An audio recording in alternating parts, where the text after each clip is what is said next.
नमस्ते। आप सभी से अनुरोध है कि कृपया हमारे चैनल को सब्सक्राइब करें, वीडियो को लाइक करें और बेल आइकॉन भी अवश्य दबाएं।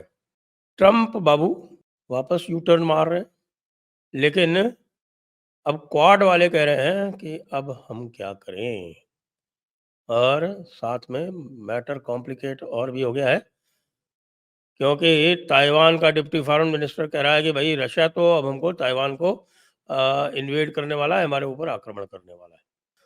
मजे की बात यह है कि अब भारत ने सूचना दी है, ऐसा मेरे सूत्र बता रहे हैं कि भारत ने पेंटागन से कह दिया है, भैया ये तो क्वाड वाड जो है ना, इसको अब समेटो। अब इस क्वाड का हमें कोई यूज़ नहीं है। जिस तरह का बिहेवियर तुम्हारा ये प्रेसिडेंट कर रहा है, तो जब तक ये प्रेसिडेंट है तब तक ये क्वाड को डाल दो ठंडे बस्ते में। अच्छा, भारत ने कहा क्वाड को डाल दो ठंडे बस्ते में, उधर दूसरी तरफ ये आपको पता है कि कुछ भी बोलता है। तो एक तरफ तो बोला कि हम रशियन पेनल्टी लगाएंगे, और दूसरी तरफ जो टैरिफ जारी किए वो 25% वाले, उसमें से भारत के पेट्रोलियम प्रोडक्ट्स को एग्जेम्प्ट कर दिया। क्यों? क्योंकि अगर भारत के पेट्रोलियम प्रोडक्ट नहीं पहुंचेंगे तो एक भी हवाई जहाज उड़ नहीं पाएगा, क्योंकि सारा का सारा ये जो एविएशन टरबाइन फ्यूल है, एटीएफ जिसको बोलते हैं, वो भारत से जाता है। तो डीजल भी भारत से जाता है। अब ये भी बड़े आश्चर्य की बात है कि इतना बड़ा स्वयं इतनी बड़ी इकोनॉमी होते हुए भी वो इंपोर्ट करता है भारत से इस तरह के प्रोडक्ट्स। क्यों करता है? क्योंकि सरलता होती है, वहाँ कैपिटल इन्वेस्टमेंट भी तो चाहिए। ये जितनी बातें कर रहा है, एक दूसरे से सबको जो है रगड़ रगड़ के कह रहा है कि 500 बिलियन डॉलर ये इन्वेस्ट करेगा, 350 वो इन्वेस्ट करेगा। भारत ने कहा कि हम तो एक पैसा इन्वेस्ट करने वाले नहीं हैं। भारत कुछ भी इन्वेस्ट अमेरिका में नहीं करेगा। अगर अमेरिकन कंपनीज को इन्वेस्टमेंट करना है तो वो भारत में इन्वेस्टमेंट करने के लिए उनका स्वागत है। हम आपके यहाँ सरकार की तरफ से हम कुछ नहीं कहते, बाकी प्राइवेट लोग जो हैं वो जो भी इन्वेस्ट करना चाहें वो करें। अब चाइना ने मौका ताड़ा। चाइना ने जैसे ही देखा कि भाई ये भारत और यूएस का, तो एक तरह से ट्रंप ने भारत और यूएस के रिलेशनशिप का तो बाजा बजा दिया। आपको ध्यान होगा कि ये क्वाड वाली जो बात आई थी, क्वाड जो था वो शिंजो आबे की वजह से भारत को उसमें लाया गया था, क्योंकि शिंजो आबे ने कहा कि ये जो आप बना रहे हैं ट्रायड हमारा, जापान ऑस्ट्रेलिया यूएस का, इसका कोई मतलब नहीं है जब तक कि भारत इसके अंदर ना हो। तो शिंजो आबे के कहने से ओबामा के टाइम में ये क्वाड बना था, और क्वाड का उद्देश्य चाइना को रोकना था। लेकिन जो चाइना को रोकने का उद्देश्य था वो मुख्यतः ये था कि भाई ताइवान के ऊपर निश्चित रूप से चीन आक्रमण करेगा, और जब चीन आक्रमण करेगा तो उस समय ये जो क्वाड के सदस्य हैं वो साथ में मिलके आएंगे। लेकिन भारत ने बहुत ही स्मार्टली प्ले किया, और भारत ने कोई भी इसमें सिक्योरिटी कमिटमेंट दिया नहीं। क्यों नहीं दिया? क्योंकि भारत ने कहा कि भाई ये तो एक इकोनॉमिक ग्रुपिंग रखो, इसको इसको आप सिक्योरिटी में मत उलझाओ, क्योंकि चाइना के साथ हमको जो कुछ करना है वो हम अपने हिसाब से करेंगे। और वैसे चाइना जो है वो भारत के साथ में उलझा हुआ है, और पूरा का पूरा जो भारत का फ्रंट है 3,700 किलोमीटर से ऊपर, उस पे चाइना वहाँ फंसा हुआ है। उसकी लगभग 2 डिविजन्स फंसी हुई हैं, और उन 2 डिविजन्स को वो बाहर निकाल भी नहीं सकता, क्योंकि वो स्पेशलाइज्ड थिएटर है। उसमें किसी भी और ट्रूप्स को भेजेंगे तो उसको लंबे समय तक उसको एक्लिमेटाइज़ करना पड़ता है। जितने दिन में वो एक्लिमेटाइज़ होगा उतने दिन में तो भारत पूरा तिब्बत जीत लेगा। इसलिए चाइना का ये कमिटमेंट यहाँ किया हुआ है। अमेरिका क्या चाहता था? अमेरिका ये चाहता था कि जब कभी लड़ाई हो ताइवान से, तो भारत जो है वो यहाँ से, जो तिब्बत बॉर्डर है, वहाँ से चाइना को प्रेशराइज़ करे, जिससे चाइना को अपने ट्रूप्स उधर डाइवर्ट करने पड़े, चाइना को अपना माइंड स्पेस उधर डाइवर्ट करना पड़े, चाइना को एक प्रकार से टू फ्रंट वॉर की सिचुएशन में लाया जा सके। भारत ने कहा बिल्कुल ठीक है, लाया जा सकता है, लेकिन इसमें आप क्या करेंगे भाई साहब? और वो भी आप देखें कि उसी के कारण धीरे-धीरे अमेरिका से काफ़ी कुछ साज़ो-सामान लिया जाने लगा था। यहाँ तक कि लगभग 10 से 12% साज़ो-सामान जो है इस वक़्त हथियारों का, वो अमेरिका से लिया जा रहा था। लेकिन अब भारत ने उसके ऊपर पूरी तरह से ये कहें कि स्टॉप लगा दिया है कि अब कुछ नहीं हो सकता।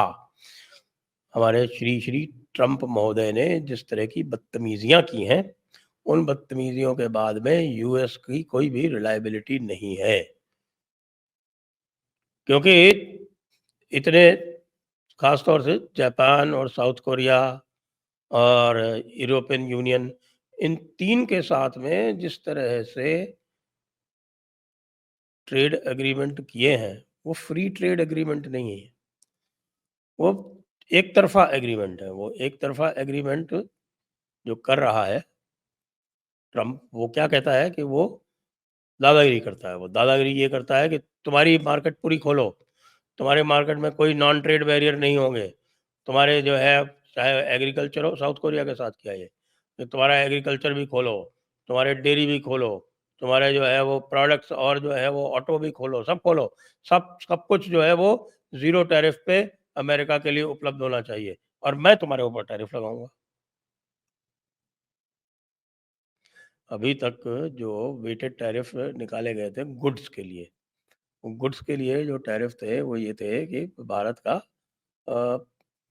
5.5% पड़ता था एवरेज, यानी जो अमेरिकन गुड्स भारत में आती थी उनका, और भारत की जो गुड्स जाती थी उनका लगभग एक 1.5% पड़ता था वेटेड एवरेज। तो एक कुल करीब 4% का उसमें अंतर था।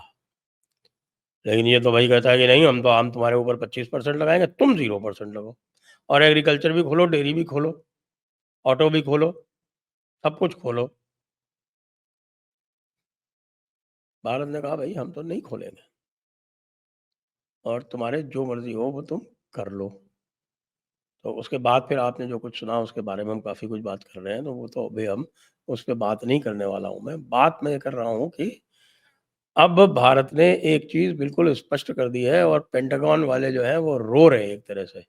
पेंटागन वाले कह रहे हैं कि भैया ये क्या कर दिया है ये ट्रम्प में, कि ये हमारी ये ट्रेड पार्टनरशिप नहीं थी। पूरी दुनिया में हर चीज़ ट्रेड पार्टनरशिप से नहीं चलती, कोई स्ट्रेटेजिक पार्टनरशिप होती है, कोई सिक्योरिटी पार्टनरशिप होती है। हमारे एक स्ट्रेटेजिक पार्टनरशिप जो है, वो ट्रेड के लिए सैक्रिफाइस की जा रही है। कितनी मूर्खता की बात है, हमेशा उल्टा होता है कि ट्रेड जो है वो स्ट्रेटेजिक इंटरेस्ट को देखते हुए टेलर की जाती है। अब पेंटागन वाले कह रहे हैं कि यार रुक जाओ, थोड़ा रुक जाओ। भारत ने कहा नहीं, नहीं देखिए, J-35 पे आज तो स्टेटमेंट भी आ गया कि J-35 पे हमारी कोई बातचीत नहीं हुई है। इनडायरेक्टली क्या, बल्कि जो बैक चैनल्स हैं उनसे सीधे-सीधे बता दिया गया है कि अब हम कोई भी डिफेंस इक्विपमेंट अब हम नहीं खरीदेंगे। दूसरी तरफ एक और बात भी पहुँचा दी गई है, वो ये कहा है कि देखो 500 बोइंग का ऑर्डर है। अभी जापान के साथ इन्होंने ट्रेड रिलेशनशिप की, जापान से कमिटमेंट लिया कि हम 100 बोइंग प्लेन खरीदेंगे। तो 500 का ऑर्डर, 500 से 600 का ऑर्डर बोइंग का रखा हुआ है। भारत ने कहा है सारे बंद कर दिए जाएँगे, ये ध्यान रखना। दूसरी बात, भारत ने ये भी कह दिया कि ऐसा है कि ये सब बकवास है, तुम्हारी जो बातें हो रही हैं। ओवरऑल अगर देखेंगे गुड्स एंड सर्विसेज़ में, हमारी जो गुड्स जाती हैं और हमारी जो सर्विसेज़ हैं, वो हमारी सर्विसेज़ मोस्टली आपके जो ऑफ़शोर सर्विसेज़ हैं, वो जाती हैं, जो यहाँ पर आपके बैक ऑफ़िस इत्यादि हैं और कॉल सेंटर्स हैं, और हमारे जो लोग लगे हुए हैं आपके यहाँ, आप लोगों के यहाँ काम करने के, वही सर्विसेज़ जो हैं उनका जो सरप्लस है। लेकिन आपकी जो टेक कंपनीज़ यहाँ पर काम करती हैं और यहाँ से जो कमाती हैं, उसका सब हिसाब लेते हुए आपका सरप्लस है $35 बिलियन का। तो ये बेवकूफ़ी की बात है। इन चीज़ों को अलग-अलग नहीं देखा जा सकता। इसकी सबकी एक कॉम्प्रिहेंसिव व्यू लेनी पड़ेगी, और हमारे लिए स्ट्रेटेजिक पार्टनरशिप पहले है और ट्रेड पार्टनरशिप बाद में। पेंटागन कह रहा है कि भैया उधर ताइवान चिल्ला रहा है, ताइवान कह रहा है कि चाइना हमारे ऊपर अटैक करने जा रहा है, तुम क्या करोगे? हम कुछ भी करने की स्थिति में नहीं, कोई भी कमिटमेंट देने की स्थिति में नहीं है, क्योंकि भारत जो बैठा हुआ है इंडियन ओशन में ठीक ऊपर, जो पूरा इंडियन ओशन कमांड करता है, उसके साथ तो आपने बगैर मतलब की लड़ाई कर ली। खाली किस चीज़ में? नक्शेबाज़ी में। नक्शेबाज़ी क्या? मेरे को कोई डील मिलनी चाहिए। मोदी मुझसे बात नहीं कर रहा है, मैं मोदी से बात करने की कोशिश कर रहा हूँ, मोदी मुझसे बात नहीं कर रहा है। मोदी कह रहा है कि तुमसे बात करना? तुमसे बात करने का मतलब है तुम पता नहीं क्या-क्या जाके फैला दोगे, कि मोदी ने मुझसे ये कमिट कर दिया, मोदी ने मुझसे वो कमिट कर दिया, इसलिए हम तो तुमसे बात करेंगे ही नहीं, कतई बात नहीं करेंगे। जब तुमने बुलाया था इसीलिए तो हम नहीं आए थे।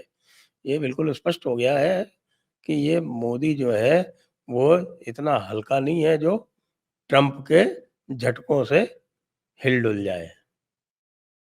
इसलिए सीधी-सी बात कह गई है, कह दी गई है, बता दिया गया है कि ट्रेड में बदतमीज़ी, तो फिर क्वाड भूल जाओ।